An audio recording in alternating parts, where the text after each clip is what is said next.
ئەمە مانای هەنگوینی شاخە، ئەم هەنگوینی شاخە کیلۆیەن بە 40,000 ئەوەی خۆمان. سەرەتا بە خێر بێن یاخوا ئێمە لە هەڵەبجەی شەهید هاتوین، بەشداریمان کردو بەشتی کوردەواری وەک هەنگوین، ڕۆبەهەنار، ڕۆنی کوردی، هەروەها بنەسمە، هەڵاتەوە چەرەسات، برنجی کوردی، هەموو شتەکانمان کوردەواریە.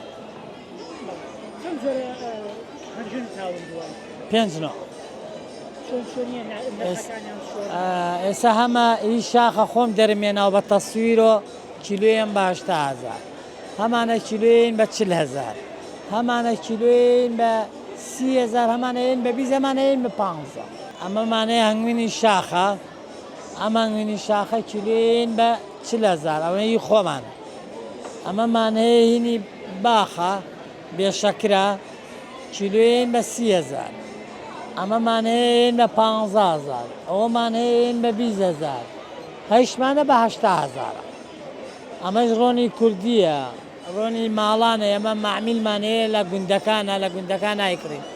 ئەمەشمان هەیە ڕۆبەهەنارە، ڕۆبەهەناری هەڵەبجەیە بەدار کوڵانومانە، زەمانی هەیە نە شەکری تایە نە لیمەدۆزی تایە، هی هەڵەبجە بەناوبانگ.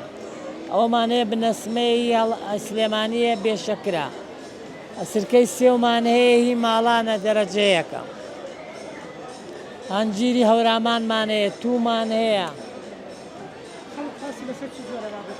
وەڵڵی هەموو بابەتەکان تووشە کوردەواری هەمووی حەزی لێیەکە، هی وایە حەزی لە قەیسیە، هی وایە حەزی لە هەنگوینە، هی وایە حەزی لە برنجی کوردیە، تر حەزم.